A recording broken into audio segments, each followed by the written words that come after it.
تو آج جو ہے اللہ تعالیٰ کو پکارنا یہ اتنی بڑی ایک آزمائش ہے کہ فوراً مشرکین جو ہے نا آپ کے اوپر کفر کا فتویٰ لگا دیتے ہیں. لیکن حقیقت بات یہ ہے کہ جو اس آیت کے اندر بتایا جا رہا ہے کہ جن کو تم اللہ کے سوا پکارتے ہو وہ تو خود مخلوق ہیں، کیا کر سکتے ہیں. بلکہ سورہ فاطر نے تو اللہ تعالیٰ نے سورہ فاطر کے اندر تو بڑی کمال کی بات ذکر فرما دی.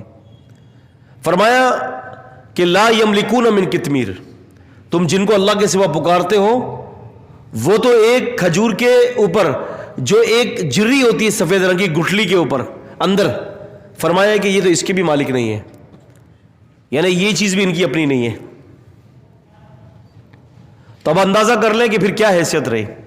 خیر، فرمایا اموات غیر احیاء، یہ زندہ نہیں ہے، یہ تو مردہ ہے. وما، اور نہیں، یہ ما لفظ یہاں پر نہیں کے لیے نفی کے لیے استعمال ہوا ہے، اور یشعرون جو ہے یہ مضارع کے لیے استعمال ہوا ہے. تو مطلب یہ بن رہا ہے کہ نہ یہ قبر والے کبھی شعور رکھتے ہیں نہ کبھی رکھیں گے. اور فرمایا کس بات کا؟ ایان یبعثون، کہ یہ کب اپنی قبروں سے کھڑے کیے جائیں گے، کب اپنی قبروں سے اٹھائے جائیں گے. ان کو نہیں پتا ہوتا، جو مر گیا سو مر گیا، اب ان کو کیا پتا کہ قیامت کب آنی ہے. فرمایا کہ ہاں ایک بات ہے، اگر تمہیں سارے مسائل اپنے حل کروانے ہیں نا تو فرمایا الہکم الہ واحد، تمہارا ایک ہی الہ ہے اور وہ اللہ تعالیٰ ہے. لڑکیاں نہیں ہیں، لڑکے نہیں ہیں، رزق کا مسئلہ ہے، فقر و فاقہ ہے، محتاجی ہے، بیماریاں ہیں، کچھ بھی قسم کے بھی کوئی بھی مسئلے اور کوئی بھی تمہارے ساتھ معاملات ہیں، تم اپنے الہ کو پکار لو. اور حقیقت کے اندر جب بندہ کوئی اللہ تبارک و تعالیٰ کو پکارتا ہے اور اللہ تعالیٰ سے التجائے اور دعائیں کرتا ہے نا، تو اس امید کے ساتھ کرے کہ میں جو مانگ رہا ہوں مجھے عطا کیا جائے گا. اور ہماری تو ایک بڑی، میں آپ کو سچی بات بتا رہا ہوں، کھل کے بات بتا رہا ہوں، ہم لوگ بھی عجیب قسم کے بھکاری ہیں. ہم لوگ بھی عجیب قسم کے بھکاری ہیں. ایک تو ہمیں شہنشاہ کے سامنے مانگنا نہیں آتا. یہ نا قاری سہیب میر محمدی حفظہ اللہ تعالی، ان کے میرے خیال سے والد صاحب تھے، کسی نے مجھے بتایا تھا ان کے ابا جی کے بارے میں، بڑے اللہ والے بندے تھے. ان کے والد اور دادا بڑے اللہ والے، یہ خود بھی اللہ والا بندہ ہے، قاری سہیب میر محمدی حفظہ اللہ تعالی. اللہ تعالیٰ ان کی بھی حفاظت فرمائے. ان کو تو پتہ نہیں ہے، ہم پیچھے سے اپنے بھائی کے لیے دعا کر رہے ہیں. اللہ اکبر. تو ان کے بارے میں، ان کے والد کے بارے میں آتا ہے کہ اتنے بڑے اللہ والے تھے کہ ایک دفعہ کسی بندے نے نا کوئی سواری بواری مانگ لی، کوئی چھوٹی موٹی جو سواری ہوتی ہے نا، ان کے والد صاحب نے یہ کہا کہ یار کیسی عجیب بات کر رہے ہو ہیں، کیسی عجیب چیز مانگ رہے ہو تم اللہ تعالیٰ سے. یار شہنشاہ سے مانگ رہے ہو تو کوئی 2-4 لاکھ کی چیزیں مانگ رہے ہو، کھربوں روپے والی چیز مانگو اس سے. اس کے پاس کون سی کمی ہے بھائی، تمہیں مانگنا نہیں آ رہا. تو ہم لوگوں کو دراصل حقیقت یہ ہے کہ ہمیں اللہ تعالیٰ سے مانگنا نہیں آتا. ہم اس بات کا یقین کامل اپنے دل کے اندر بٹھا لینا کہ میں بھکاری ہوں اور وہ دینے والا ہے. یا ایھا الناس انتم الفقراء الی اللہ، اے لوگو تم سارے کے سارے ایک ہی اللہ کے بھکاری ہو، محتاج ہو، کلاش ہو، غریب ہو، فقر کے اندر مبتلا ہو. اللہ تعالیٰ ہے الغنی، دینے والا ہے، غنی ہے، غنا ہے اس کے اندر، وہاب اور عطا کرنے والا ہے، دینے والا ہے. مانگو کیا مانگتے ہو. تو فرمایا کہ تمہارا ایک ہی الہ ہے. فالذین لا یؤمنون بالآخرۃ، فالذین، پس وہ لوگ، لا یؤمنون، جو ایمان نہیں لاتے، بس وہ لوگ جو ایمان نہیں لاتے، بالآخرۃ، آخرت پر، قلوبہم منکرۃ، اور ان کے دل جو ہے وہ کیا ہوتے ہیں، ان کے دل انکار کرتے ہیں آخرت کے، وہم مستکبرون، اور وہ تکبر کی حالت میں ہوتے ہیں. وہ لوگ جو اللہ تعالیٰ کے علاوہ کسی اور کو پکارتے ہیں، اللہ تعالیٰ کے علاوہ السلام کسی اور کو اپنا معبود بنا لیتے ہیں، اللہ تعالیٰ فرماتے ہیں کہ ان کے دل منکر ہے. ان کے دل کیا ہے؟ منکر ہے. لا جرم، کوئی شک نہیں ہے، لا جرم، کوئی شک نہیں، اس بات کے اندر کوئی شک نہیں. ایک استعمال ہوتا ہے لا ریب، اور ایک عربی میں کوئی شک کے لیے استعمال ہوتا ہے لا جرم، یعنی کوئی اس بات کے اندر شک نہیں. ان اللہ، یقینا اللہ تعالیٰ، یعلم، جانتا ہے وہ، ما، جو، یسرون، وہ چھپاتے ہیں، وما یعلنون، اور جس چیز کو وہ ظاہر کرتے ہیں. کوئی اس کے اندر شک نہیں ہے کہ جو کچھ بھی یہ ظاہر کر رہے ہیں اور جس چیز کو وہ چھپاتے ہیں، اللہ تعالیٰ سارے سینوں کے بھیدوں کو اور سینوں کے حالات کو خوب جانتا ہے۔ اور سورہ مجادلہ کے اندر فرماتے ہیں کہ ما یکون من نجوى ثلاثة الا هو رابعهم، جہاں کئی 3 چپکے باتیں کر رہے ہوتے ہیں، ان میں چوتھا اللہ تعالیٰ ہوتے ہیں۔ چپکے باتیں چل رہی ہیں نا، سرگوشیاں چل رہی ہیں، یعنی کوئی بھی اگر آپ خاموشی سے بھی کوئی بات کہیں گے، ایسی بات کہیں گے کہ آپ کے بائیں ہاتھ کو یا آپ کے دائیں ہاتھ کو خبر تک نہیں ہوگی، لیکن اللہ تعالیٰ آپ کے ساتھ ہے، آپ کو دیکھ رہا ہے، سن بھی رہا ہے، دیکھ بھی رہا ہے، لیکن اپنے علم اور قدرت کے اعتبار سے۔ صحیح بخاری کے اندر ایک بڑا عجیب واقعہ ہے،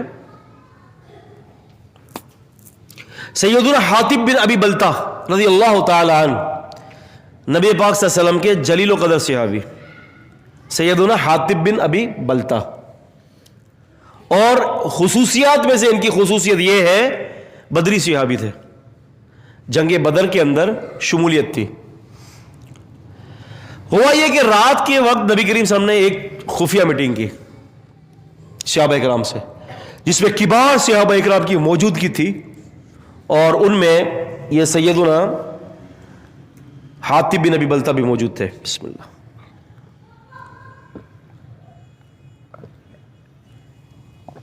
الحمدللہ۔ ہوا یہ تھا کہ ارادہ یہ تھا کہ اچانک جو ہے نا کفار کے اوپر حملہ کرنا تھا، اچانک، اور بہت ہی مخصوص لوگوں کو نبی پاک صلی اللہ علیہ وسلم نے اپنی اس مجلس میں شامل کیا تھا، ان میں سیدنا حاطب بن ابی بلتہ رضی اللہ تعالیٰ عنہ بھی موجود تھے۔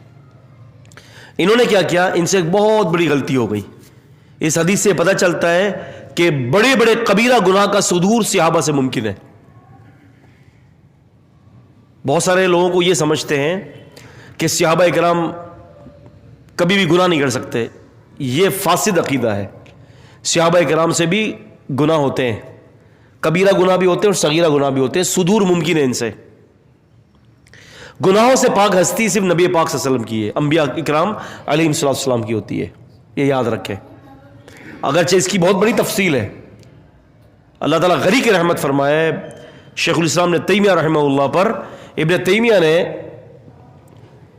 کئی موقعوں پر اس کی تفصیل دی ہے، اپنی مجموعہ فتاویٰ کے اندر بھی اور اپنے منہاج السنہ کے اندر بھی، جو مکمل جو منہاج السنہ ہے، پڑھنے کی کتاب ہے منہاج السنہ، 4 جلدوں پر چھپی ہے منہاج السنہ، بڑی محقق کتاب ہے۔ روافظ کے تو کرچے اڑا دی انہوں نے، رافضیوں کی تو منہاج السنہ میں۔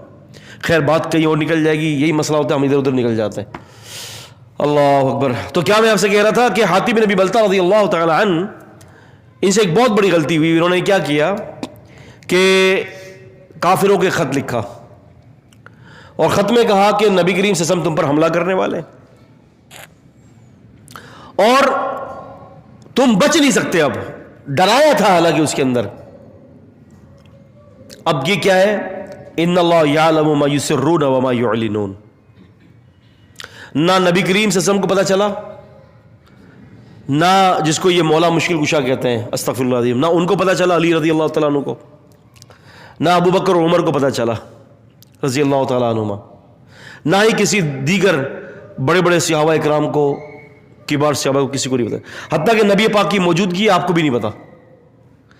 پتہ چل گیا کہ نبی کریم صلی اللہ علیہ وسلم کے سمیت کوئی بھی عالم الغیب نہیں تھا، صاف پتہ چلا۔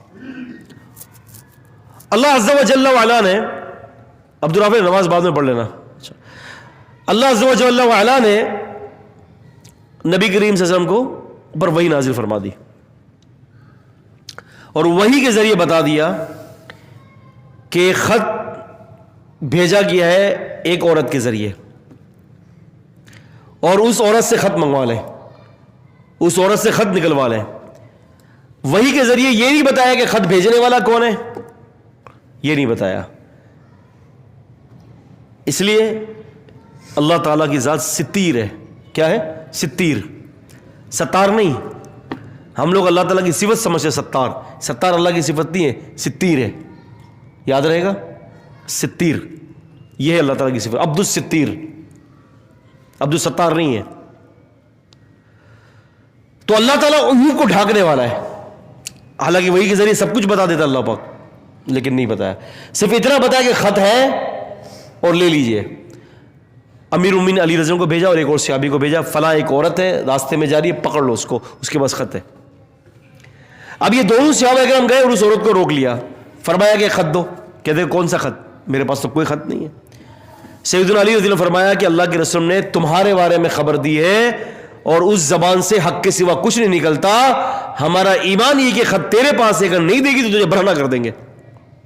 وہ ڈری اور اپنی چٹیا کے اندر سے خط نکال کے دے دیا. اب یہاں دیکھیں صحابہ کرام کیسے امانت دار تھے, خط کھول کے دیکھا نہیں کہ اس میں کیا لکھا ہوا ہے, ایسے ہی خط لا کر نبی پاک کو دے دیا.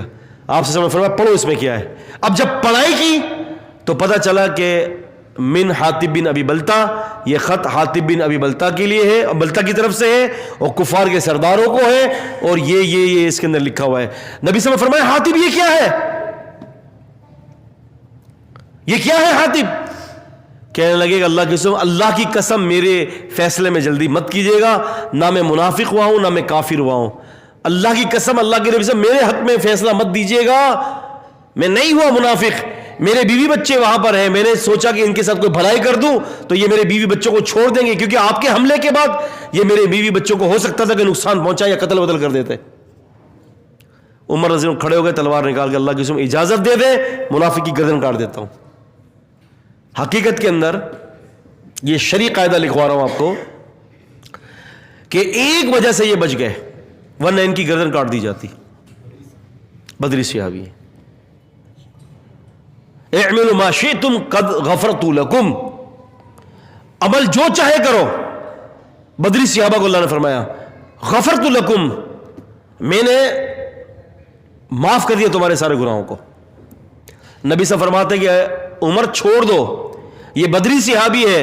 اللہ نے بدری صحابی کی طرف جھانکا اور فرما دیا کہ تم اب کے بعد جو چاہے عمل کرو, میں نے تمہیں معاف کر دیا ہے, تو اب چھوڑ دو, یہ بدری ہے. اگر بدری نہ ہوتے تو گردن کاٹ دی جاتی. اور اس سے یہ بھی پتہ چلا کہ مسلمانوں کی جاسوسی کرنے والا بندہ جو مسلمانوں کے راز کافروں کو دیتا ہے, اس کی سزا قتل ہے, اور وہ شخص مرتد ہو جاتا ہے. کیا ہو جاتا ہے؟ مرتد, اور وہ واجب القتل ہے. اس کو ذہن میں رکھیں, یہ قاعدہ اور قانون ہے.